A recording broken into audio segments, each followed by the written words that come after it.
गर्दै हुन्थ्यो तपाईँहरूले जुन फोनबाट अहिले क्रिस्चियन महासङ्घका यो 13 वर्षको उपलब्धिहरू पनि सुनौँ न तपाईँको मुखबाट। पहिला कुरो धेरै धन्यवाद छ र नेपालको क्रिस्चियन इतिहासलाई मैले जोडेर सुरुमै पनि भने र 62-63 को परिवर्तनपछि नेपाली क्रिस्चियन समुदायको अधिकारकै निम्ति सबैभन्दा पहिला हाम्रो समस्याहरू के हुन्, यसका समाधानका चाहिँ बाटाहरू के छन् र यसका चाहिँ चुनौतीहरू के हुन् भनेर सबैभन्दा पहिला नयाँ संविधान क्रिस्चियन सुझाव समितिले यसको अध्ययन गर्यो र यसले त्यतिखेरको तत्कालीन 75 जिल्लामा एउटा जागरण अभियान सञ्चालन गर्यो। त्यो जागरण अभियानलाई पनि हामीले पहिलो एउटा उपलब्धिकै रूपमा लिएको छ र नेपाली क्रिस्चियन जगतले त्यसलाई स्वीकार गर्नुपर्दछ भने दोस्रो कुरा चाहिँ नेपाल सरकारलाई त्यतिखेरको तत्कालीन संविधान सभालाई चाहिँ हाम्रो समस्या यो यो यो यो यो भनेर हामीले चाहिँ 13वटा बुँदामा चाहिँ हामीले चाहिँ प्रष्ट रूपले हामीले राज्यलाई दिएका थियौँ। के हो, म केही कुराहरू तपाईँलाई भन्न चाहन्छु। नेपालमा रहेका 12,500 भन्दा बढी चर्चहरू पवित्र स्वतन्त्र गुठीको रूपमा त्यसको चाहिँ राज्यले चाहिँ सञ्चालन र व्यवस्थापनको व्यवस्था गर्नुपर्छ। दोस्रो, नेपाली क्रिस्चियन समुदायको विकास र उन्नतिको लागि राष्ट्रिय क्रिस्चियन आयोग गठन हुनुपर्दछ र क्रिस्चियनहरूलाई तपाईँको चाहिँ क्रिस्चियन समुदायको चाहिँ सम्पत्तिको चाहिँ त्यसको चाहिँ एउटा राज्यले बिना ट्याक्स व्यवस्थापन गर्नुपर्दछ। त्यसै गरिकन क्रिस्चियन समुदायको क्रिसमस र इस्टर जस्ता चाहिँ महान पर्वहरूलाई चाहिँ सार्वजनिक बिदाको घोषणा गर्नुपर्दछ। राज्यबाट विनियोजन हुने चाहिँ सबै धार्मिक समुदाय सरको बजेट क्रिस्चियन समुदायलाई पनि चाहिँ समान ढङ्गले विनियोजन हुनुपर्दछ। राज्यका सबै अङ्गहरूमा निकायहरूमा चाहिँ क्रिस्चियन समुदायको सहभागिता हुनुपर्दछ। यसलाई यो नेपाली क्रिस्चियन इतिहासको यो ऐतिहासिक उपलब्धिको रूपमा हामीले लिएका छौँ, लिनुपर्छ र यो हिजोको दिनमा पनि यो कुनै पनि यस्ता खालका राज्यबाट लिखित रूपमा भएको छैन भनेपछि 3 बुँदा र 6 बुँदा मात्रै नेपाली क्रिस्चियन समुदायको लागि यो एउटा ऐतिहासिक र यो महत्त्वपूर्ण उपलब्धि भएको तपाईँहरू सबैलाई सर्वविदित नै छ। अर्को कुरा म के भन्न चाहन्छु भन्दा राष्ट्रिय क्रिस्चियन महासङ्घ नेपालले चाहे चरीकोटको घटना किन नहोस्, सल्यानको घटना किन नहोस्, पोखराको घटना किन नहोस्, राज्यसँग कडा रूपसित चाहिँ कानुनी उपचार खोज्ने कामहरू हामीले गरेका छौँ।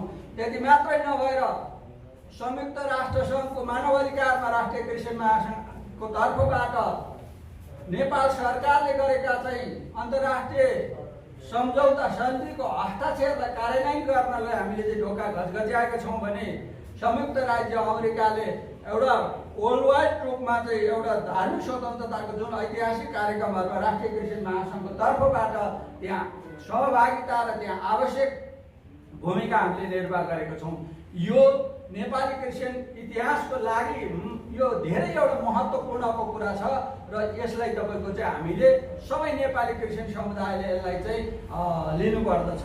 रह्यो कुरा के हो भन्दा अब यो उपलब्धिहरूलाई चाहिँ हामीले यसलाई संस्थागत गर्दै यसका संरक्षण गर्दै व्यवहारिक रूपमा कार्यान्वयन गराउनको लागि हामी सबै नेपाली क्रिस्चियन समुदायहरू चाहिँ एक भएर मिलेर राज्यसँग पैरवी गर्नु पर्यो, अन्तर्राष्ट्रिय रूपमा मानवाधिकारका ढोकाहरू घचघच्याउनु पर्यो र स्थानीय प्रादेशिक सरकारहरूलाई हामीले चाहिँ एउटा दबावमूलक अभियानहरू सञ्चालन गर्नुपर्दछ। त्यसले गर्दाखेरि यो राष्ट्रिय क्रिस्चियन महासङ्घ नेपालको तर्फबाट भएको ऐतिहासिक यो उपलब्धिहरूलाई स्वदेश तथा विदेशका नेपाली भाषी मण्डलीहरूको यो एउटा ऐतिहासिक उपलब्धिको दस्तावेज हो र यसलाई नै सबैले चाहिँ उपलब्धिको रूपमा लिनुपर्दछ। 2078 सालको जनगणनामा राज्यसँग तपाईँहरूले समन्वय गर्ने भनिरहनु भएको छ। 2078 सालको तपाईँको जनगणनामा क्रिस्चियन समुदायको हात कस्तो हुन्छ, कसरी तपाईँले चाहिँ राज्यसँग समन्वय गर्नुहुन्छ?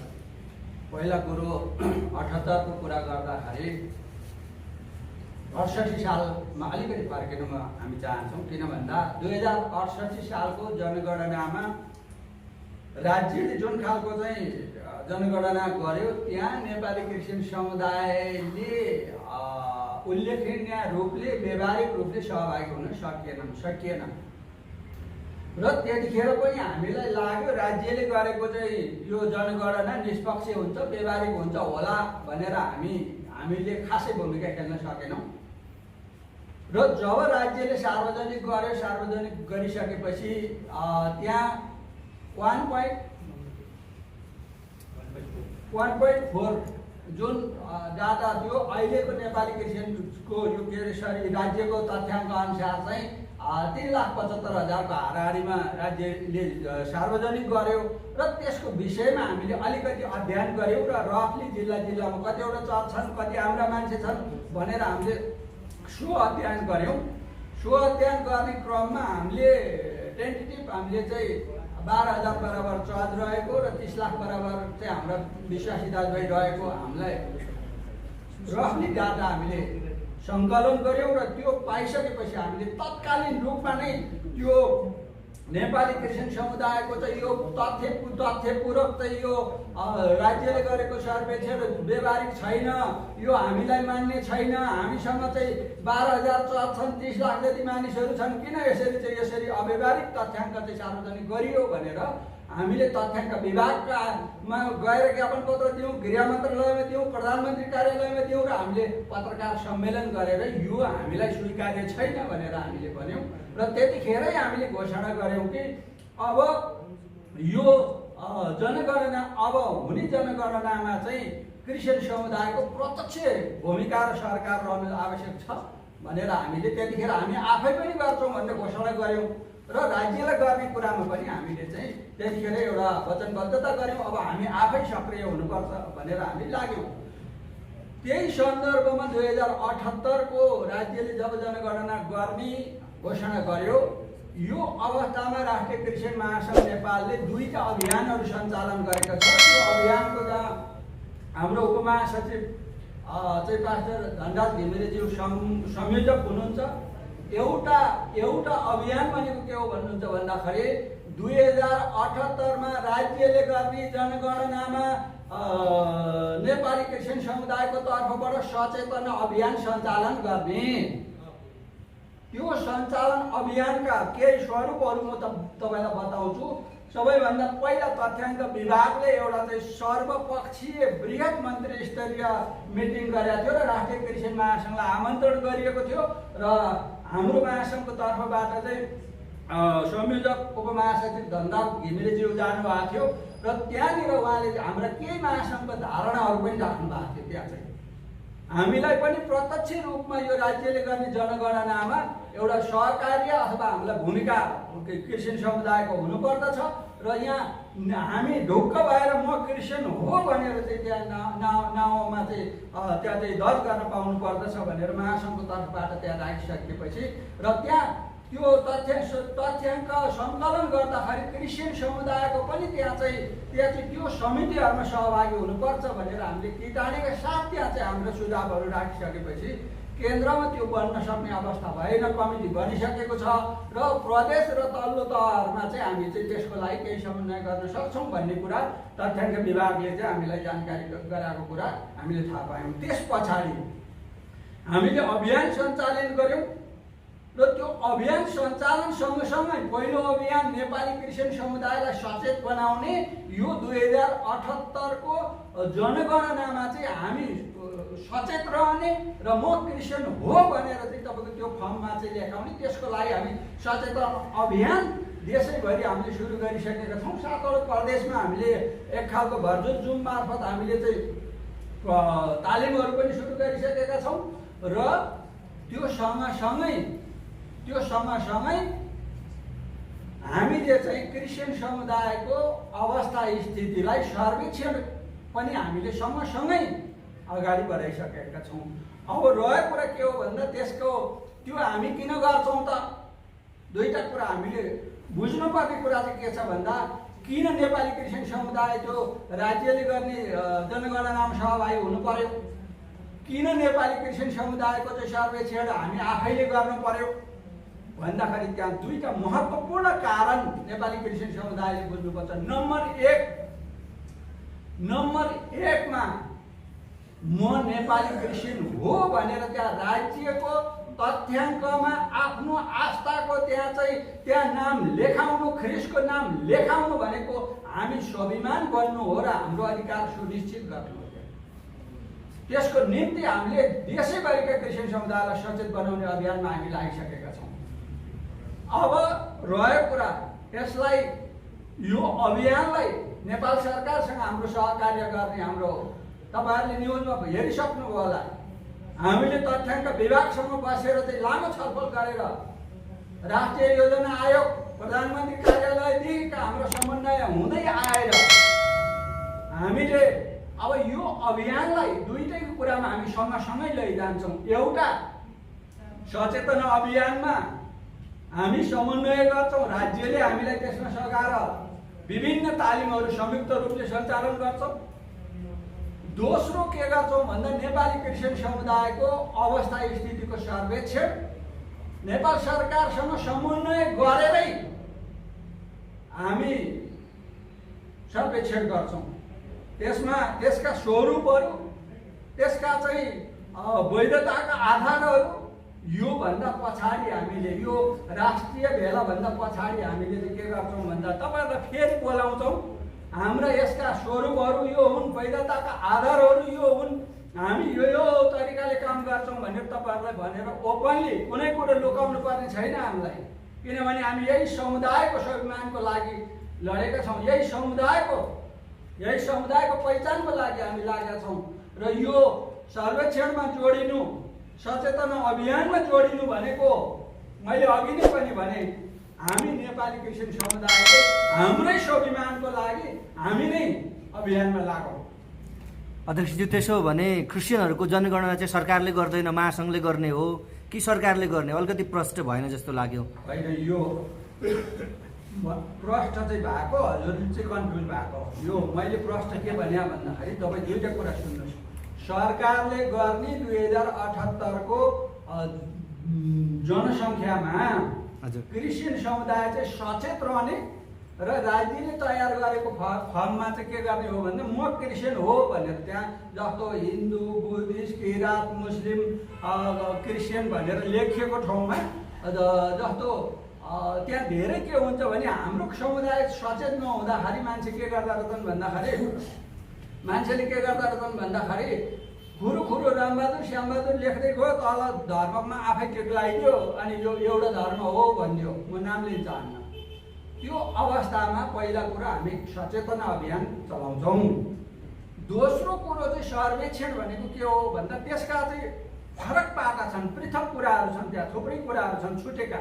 राज्यले गर्ने तथ्याङ्क भन्दा हामीले गर्ने सर्वेक्षणमा चाहिँ हाम्रा आधारभूत कुराहरू त्यहाँ थुप्रै आउँछन्। यसका स्वरूपको विषयमा चाहिँ हामी पछि जानकारी गराउनेछौँ। आजको यो भेला, यो भेटघाट चाहिँ तपाईँहरूसँग राष्ट्रिय भेलामै तपाईँहरू केन्द्रित भइदिएर प्रश्न गर्नुभयो भने चाहिँ बडो सुन्दर, उत्तम हुनेछ। यो अलिकति जनगणना सम्बन्धी थोरै म दुई-तीनवटा प्रश्न यहाँलाई। जनगणनाको चाहिँ अर्को मिटिङमा, यो चाहिँ राष्ट्रिय भेला सम्बन्धी नै हामी केन्द्रित छौँ। यो हामी यो सकेपछि जनगणनाको स्वरूप, यसका प्रक्रिया, छलफल, बहस, थुप्रै कुरा हामी 1, 2, 3 घोषणा गरेर पेपरमा लिएर आएर तपाईँको हातमा दिएर यो गर्छौँ भनेर आउँछौँ। हामी लुकाएर कुनै पनि काम गर्दैन। यहीसँग सम्बन्धित प्रश्न मैले काटेर गर्नु लाग्यो। जस्तो तपाईँले चाहिँ प्रगतिहरू अघि भन्दै गर्दाखेरि एकदमै खर्केको विषय चाहिँ तपाईँहरूले जसरी यो तरिकाले जाँदै हुनुहुन्छ एकदम राम्रो छ, तर के अरे कार्यगत एकता अहिले सायद तपाईँले अब अघि त्यहाँ भन्दा पनि भन्दै हुनुहुन्थ्यो एकता एकदमै अपरिहार्य छ, तर किन एनसिएफ, एनसिएस र महासङ्घ चाहिँ कार्यगत एकता चाहिँ यो विषयमा लिएर जुन चाहिँ तपाईँहरूले जति वर्षको जुन यो गर्दै हुन्छ त्यसमा तपाईँले अघि प्रगति सुनाउँदै गर्दाखेरि त्यो कामलाई चाहिँ किन निरन्तरता भयो? त्यो त धेरै पहिलेदेखि उठाइएको विषय र सबै मानिसहरूले त्यो आशा राखेको चिज पनि हो। किन कार्यगत एकता कुनै पनि विषयमा हुन सकेको छैन? अनि पहिला कुरो त तपाईँलाई म के भनौँ भन्दा 62-63 को परिवर्तनको 63 सालको सबैभन्दा पहिला मै संयोजक रहेर एउटा कमिटी बनेको थियो। थुप्रै हाम्रो डाक्टर फिलुमन, हाम्रो कृष्ण ज्यू, हाम्रो उद्धव चिमरे, हामी यहीँसँगै छौँ।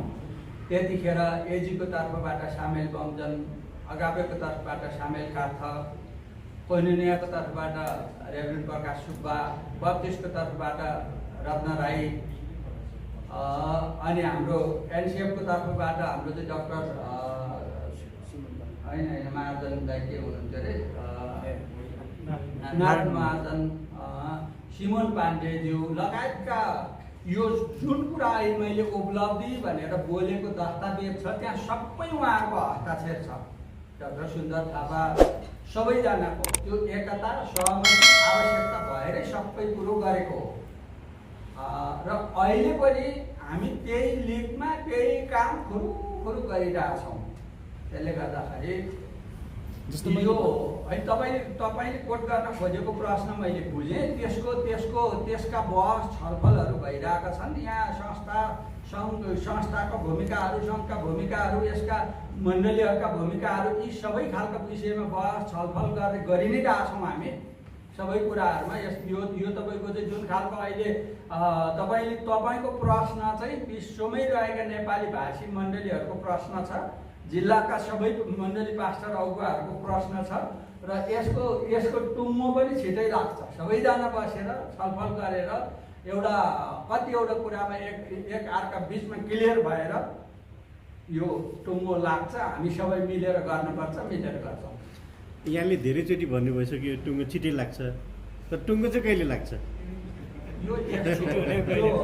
यो तपाईँले भनेको प्रश्न महत्त्वपूर्ण कुरा छ। यो प्रक्रियामा हामी निरन्तर रूपले छलफल भइरहेछौँ। म अहिले यहाँ योसँग भन्न चाहन्न। आजको 3 दिन अगाडिसम्म पनि मेरो सबैसँग फोन भइरहेको छ र अहिले बिहान 8 बजीसम्म पनि मेरो धेरैजनासँग फोनमा चाहिँ कुराकानी पनि मेरो भइरहेछ र यसका विषयमा केही कुराहरू क्लियर हुन, भ्रमहरू एकअर्का बिचमा हटाउन बाँकी छ। हामीलाई कुनै पनि कुराको समस्या छैन। हाम्रा आदरणीय दाजुहरूकै सल्लाह सुझाव, हामी दाजुहरूसँगैको यात्रा गरेर यी सबै नेपाली क्रिस्चियन समुदायलाई स्वाभिमान बनाउन सकिन्छ भन्ने कुरोमा हामी निश्चित छौँ। त्यसले गर्दाखेरि यो चाहिँ कुनै पनि एउटा पार्टिकुलर यो जस्तो के अरे यो जस्तो सर्वेक्षण जस्तो 2078मा सिद्ध्याउने भन्ने एउटा भनौँ त्यस्तो हुँदैन।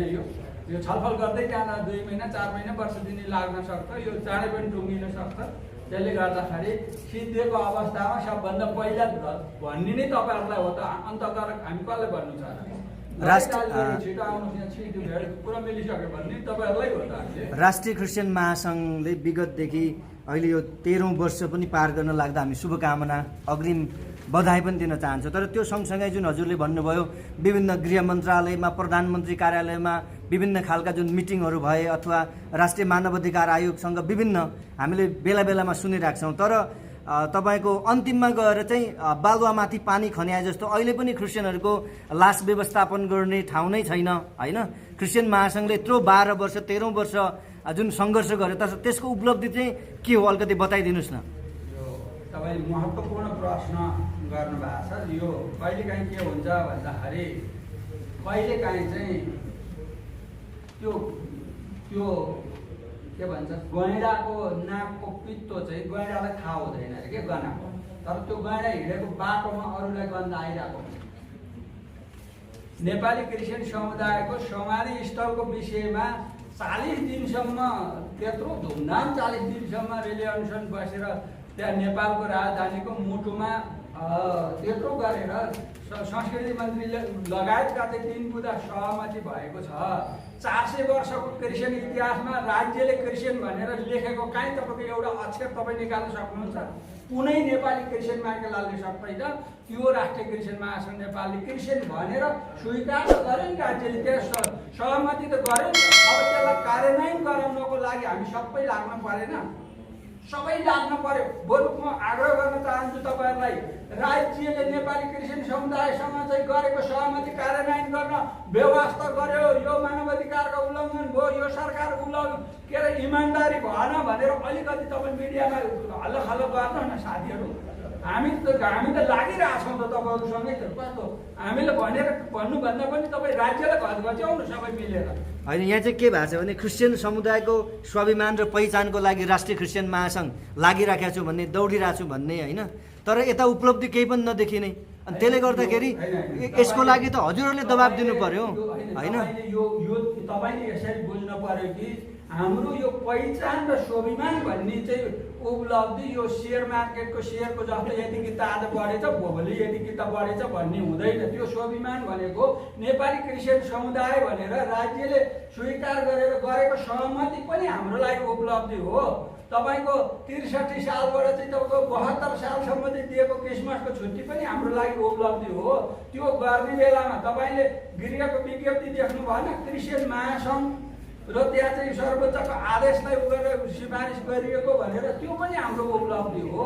हाम्रो उपलब्धि भनेको यसलाई कुनै शेयर किताको रूपमा दाँच्नु हुँदैन। यो नेपाली क्रिस्चियन समुदायलाई धेरै ठुलो उपलब्धि भएको छ, यसलाई धन्यवादी हुनुपर्छ र हामी सबै मिलेर यो कार्यान्वयन गराउन लाग्नुपर्छ। मेरो अनुरोध तपाईँहरू सबै पत्रकार मित्रहरूलाई मात्रै होइन, सिङ्गो नेपाली मण्डलीको दायित्व हो अब यो उपलब्धिलाई कार्यान्वयन गराउन लाग्नको लागि। मैले प्रश्न राखेँ। अघि यहाँले भन्नुभयो 13औं राष्ट्रिय भेला हुँदैछ असोज 11 गते, त्यस सम्बन्धी रहेर प्रश्न गरिदिनुहोस् न भनेर अनुरोध गर्नुभएको थियो। मैले बुझ्न चाहेँ यहाँको जुम मार्फत हुने भर्चुअल विधिबाट हुने कुरा आयो र अपराह्न 4:45 बजे नेपाली समयअनुसार सुरु हुन्छ। यो कति लामो प्रोग्राम हुन्छ त्यो बताइदिनुहोस् न। यो चाहिँ करिब 2.5 घन्टाबाट 3 घन्टा बिचको हुन्छ। यसमा मैले अघि नै भने धेरैवटा देशका हाम्रा महासङ्घका सभादूतहरू, महादेशीय प्रमुखहरू लगायतका चाहिँ नेपालमा रहेका सबै देशका चाहिँ तपाईँको सङ्घ संस्थाहरू को त्यहाँ सहभागिता हुन्छ र त्यसपछि तपाईँको चाहिँ विभिन्न संस्थाका प्रमुखहरूले शुभकामना दिनुहुन्छ। महासङ्घले चाहिँ राष्ट्रिय कार्यक्रमको घोषणा गर्दछ र त्यहाँ तपाईँहरू सबै पत्रकार मित्रहरूले म अनुरोध गरेँ यसलाई प्रत्यक्ष प्रसारण लाइभ गरिदिनसम्म हामीले अनुरोध गरेका छौँ। हाम्रा दाजुभाइहरूलाई प्रायःसम्म सबैजनालाई नछुटोस् भनेर हामीले सबैलाई अनुरोध गरेका छौँ। एनसिएफका अध्यक्षज्यू रेभरेन्ड हनुक तामाङज्यू, एनसिएसका अध्यक्ष रेभरेन्ड चाहिँ जोसेफ श्रेष्ठज्यूसँग मेरो आज बिहान पनि कुराकानी भएको छ उहाँहरूसँग।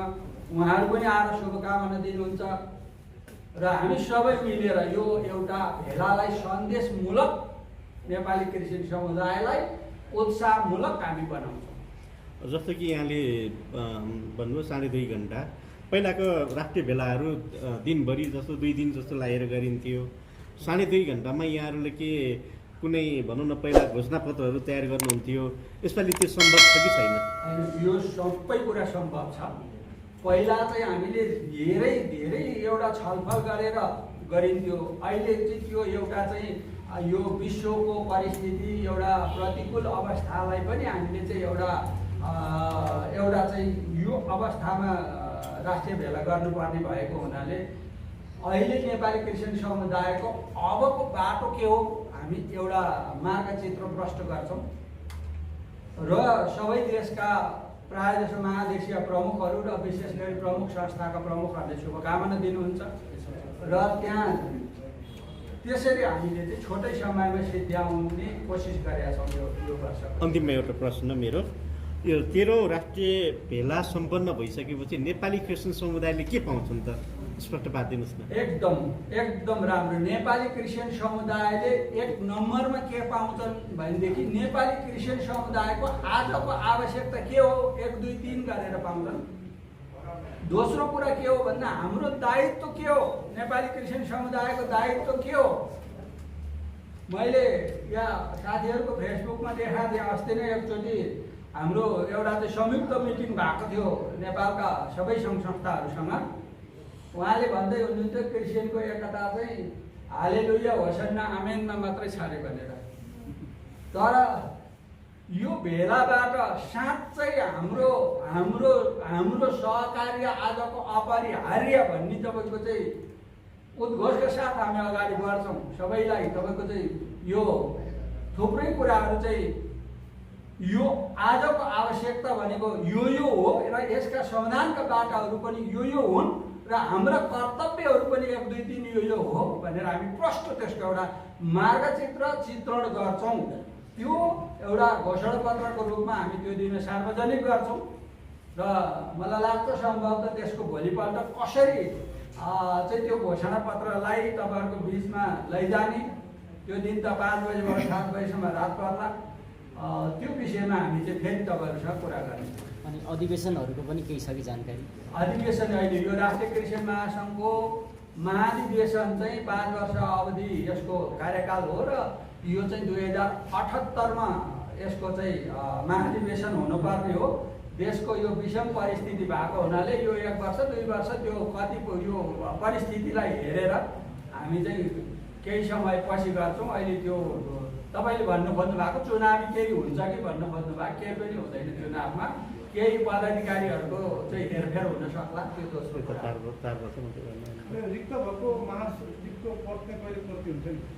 अहिले त्यो विशेष कमिटीको व्यवस्था गर्छ, त्यसका छलफलहरू भइरहेछ, सरसल्लाहहरू भइरहेछ। उपयुक्त व्यक्ति जस्तो चाहिँ अब हामी महासङ्घले कुनै पनि पदाधिकारीलाई महासङ्घको विधान नागेर हामी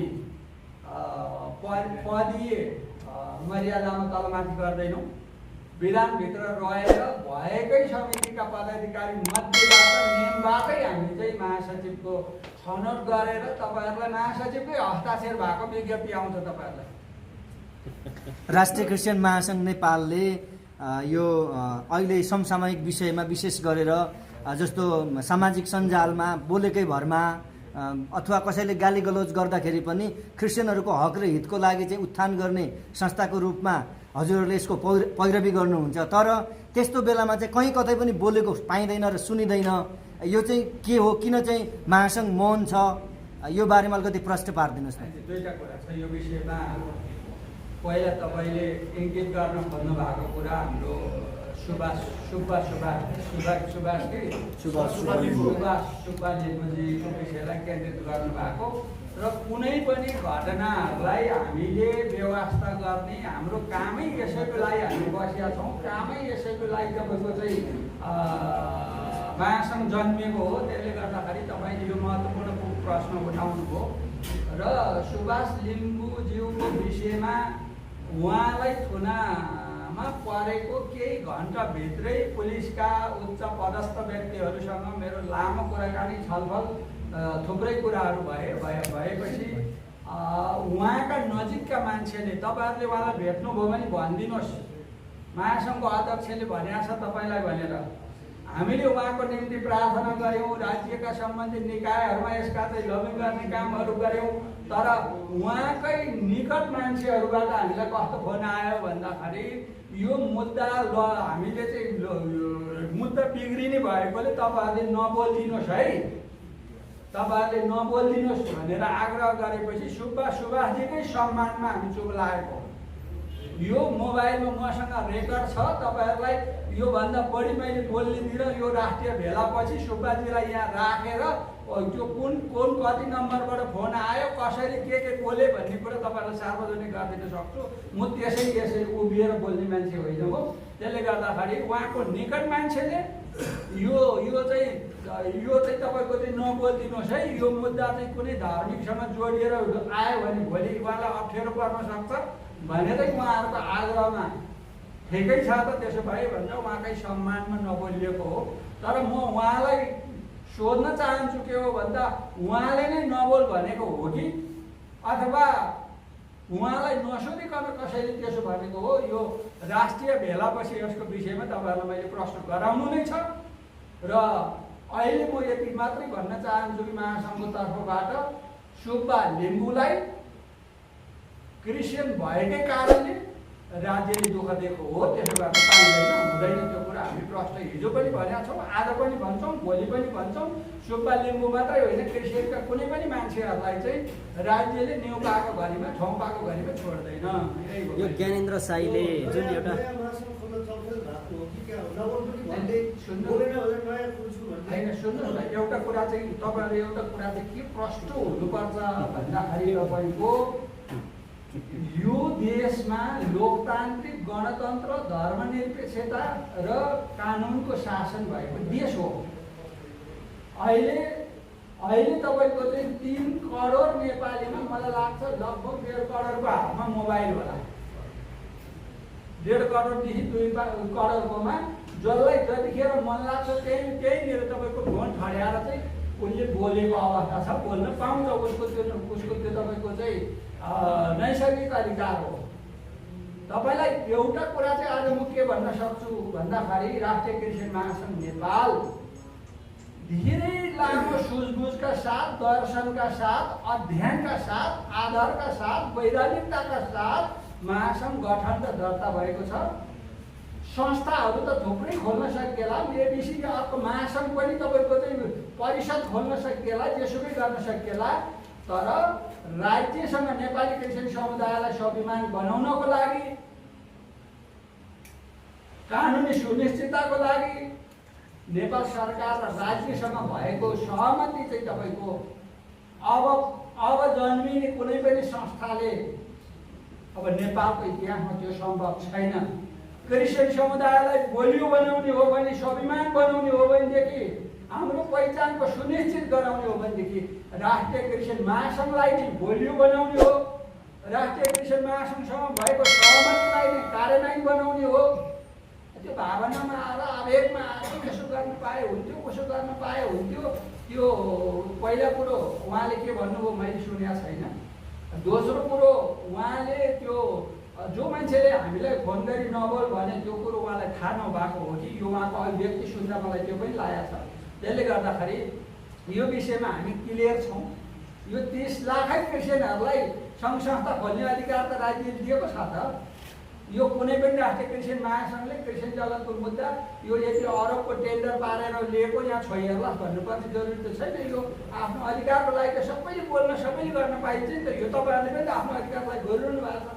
त्यसले गर्दाखेरि हाम्रो उहाँप्रति कुनै पनि कुरा छैन, क्लियर छौँ हामी, एकदम स्पष्ट छौँ। यो ज्ञानेन्द्र साईले एउटा जुन एउटा गैर जिम्मेवारी तरिकाले अभिव्यक्ति दिइराख्दाखेरि चाहिँ यो विषयमा चाहिँ महासङ्घले बोल्नु आवश्यक थियो या थिएन, अथवा मिल्ने नमिल्ने के हो यो चाहिँ? मैले तपाईँले भनेको पहिलो कुरो, नम्बर 1 कुरो के हो भन्दाखेरि यो अघि नै भने 2 करोड नेपालीको हातमा मोबाइल छ।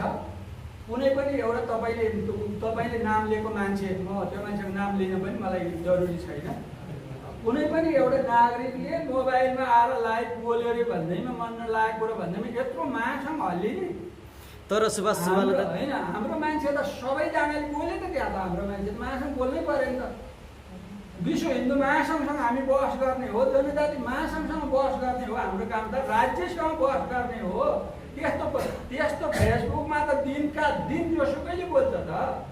अनि एउटा मान्छेले फेसबुकमा बोल्यो भन्दैमा महाटकले तपाईँको चाहिँ उत्पाद हो भन्ने त्यो। तर सिङ्गो के अरे क्रिस्चियन इसाई समाजलाई मुसिराख्दाखेरि त बोल्ने कर्तव्य होला नि त। तपाईँले जसरी एउटा इसाईहरूको तपाईँको यसरी बोल्नु पऱ्यो। त्यो मुस्लिम कुरो भन्दा पनि आखिरी नैतिक रूपमा विश्वमै गएका नेपालका भाषी चर्चहरूले त उहाँलाई त जवाफ दिए त। सबै हाम्रो क्रिस्चियन दाजुभाइहरूले त बोले त त्यो सबैले। अनि आखिरी उहाँले नै स्वीकार गरेर त माफी त माग्नु पर्यो। यसले गर्दा माथि कहाँ मागेको छ? होइन, उहाँले त यो मैले गल्ती गरेँ भन्दा त छैन। लेख्नु भन्दा त्यो राम्रो। उहाँले त्यहाँ पनि तपाईँ त्यो अभिव्यक्तिलाई पनि तपाईँले राम्ररी हेर्नु भने त्यहाँ उहाँले चाहिँ आफू जोगिनु मात्रै खोजेछ वास्तवमा। ठिकै छ, त्यो मान्छे जोगिनु खोज्नु नि, उसको एउटा स्वीकार्य त हो नि त। त्यसले गर्दाखेरि अब जस्तो तपाईँले उठाउनु भएको कुरा ठिक छ। मैले कहाँ मात्रै जोड्न खोजेको भन्दाखेरि हामीले जुन विषयहरू एउटा फेसबुकमै बोलेको भएरले हामी त्यत्रो तमास, मैले एकजना व्यक्तिले फेसबुकमा बोल्दाखेरि सिङ्गो क्रिस्चियनको महासँगै हल्लिने गरी त तपाईँको त हामीले आत्तिनुपर्ने जरुरी त छैन। तर सन्दर्भसँग सम्बन्धित हो नि त, किनभने त्यहाँ त सुन्नु न, यो सन्दर्भसँग जोडिने कुरा त हाम्रा तेरो देश नेपालमा बस्ने अधिकार छैन त देश निकाला गर्ने भन्नेसम्म अभिव्यक्ति आएको छ तपाईँले यसलाई साधारण लिनुहुन्छ? त्यसरी त होइन, त्यसरी तपाईँको त उहाँले भन्दैमा त्यसरी त तपाईँले पनि बुझ्नु हुँदैन। एउटा फेसबुकमा बोल्ने मान्छेले बोल्दैमा हाम्रा त सयौँ मान्छेले बोले त त्यसको जवाफमा होइन त हो कि भनेर तपाईँले लेख्नुभयो नि त, सयौँ मान्छेले बोलेको छ नि त त्यहाँ त। किन भन्दा उहाँले बोलेको कुरा यो एउटा मानव अधिकारको पक्षमा कृषि समुदायको रूपमा चाहिँ ठिक रहन्छ है मैले चाहिँ भनेर उहाँ त आखिर त लज्जित त हुनुभयो त उहाँ त।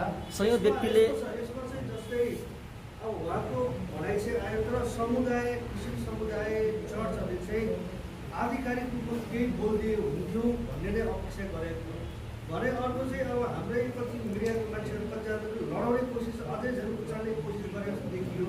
त्यसले गर्दाखेरि आधिकारिक रूपमा आइदिएको भए चाहिँ सबैलाई शान्त हुन्थ्यो।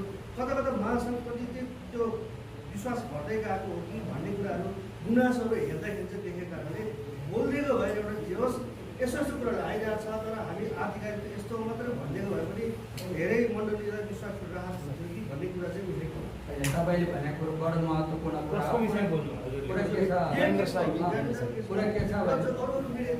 के छ भनेदेखि तपाईँहरूलाई म प्रश्न के बनाउन चाहन्छु भन्दाखेरि पहिला कुरा जुन अभिव्यक्ति उहाँले दिनुभयो भन्ने कुरा हामीले सुन्यौँ। त्यो अभिव्यक्ति दिइसकेपछि त्यसका विषयमा हामीले केही अध्ययनहरू गऱ्यौँ। यो कस्तो व्यक्तिले गरेको हो। पहिला कुरो त उहाँ आफै जुन मान्छेको नाम तपाईँहरूले लिनुभएको छ उहाँ आफै व्यक्तित्व हेर्नुभयो भने मिडियामा एउटा चाहिँ के अरे सस्तो लोकप्रियताको लागि विभिन्न क्रियाकलाप गरेको देखिँदै हामीले पाइरहेको छौँ। पहिला कुरो कुनै एउटा समुदायको आधिकारिक प्रतिनिधि त उहाँ होइन नि त, नम्बर 1 कुरा। दोस्रो कुरा के हो भन्दा तपाईँहरूले भनेको कुरा राम्रो पक्ष चाहिँ के हो भन्दा यो केही बोलिदिएको भए हुन्थ्यो महासङ्घले भन्ने कुरा तपाईँहरूको जो एउटा जायज कुरा हो थियो। हामीले त्यसका अध्ययनहरू गर्दै थियौँ, त्यसका आवश्यकताहरू महसुस गर्दै थियौँ। हामीले अहिले त्यतिखेरको अवस्था मात्रै नभएर अहिले पनि के भइरहेछ भन्दा क्रिस्चियन जगतलाई उत्तेजित बनाउने र उत्तेजित बनाएर न्यु खोज्ने, न्यु खोजेर चाहिँ अनि उल्टै क्रिस्चियनमाथि आक्रमण गर्ने जुन उद्देश्यले केही मान्छेहरू आइरहेको अवस्था छ। कहिलेकाहीँ तपाईँको चाहिँ बोलेर पनि जित्न सकिन्छ, कहिलेकाहीँ नबोलेर पनि जित्न सकिन्छ। यसको विषयमा हामीले धेरै छलफल गऱ्यौँ, सोच्यौँ। कुनै आधिकारिक प्रतिनिधि त होइन। अनि यी कुराहरूले गर्दा हाम्रो एउटा सर्कल सबै अग्रजहरू हामी छलफल गर्दाखेरि यसको विषयमा औपचारिक रूपमा अहिले हामीले बोल्नुभन्दा हाम्रो मान्छेहरूले बोलिरहेको नै भएको छ। यसको अलि अध्ययन गरौँ भनेर हामी पर्खेका हौँ। तर हाम्रो समुदायको लागि नबोल्ने होइन, हामी कुनै पनि कुरा यो समुदायको पक्षमा, यो समुदायको रक्षाको निम्ति, यो समुदायको चाहिँ अधिकारको निम्ति नै महासङ्घ स्थापना भएको हो र हामी त्यसैको लागि तपाईँको चाहिँ जन्मेको हो, हामी त्यसैको लागि काम गर्छौँ। धन्यवाद। सबैलाई धन्यवाद छ। सिद्धिन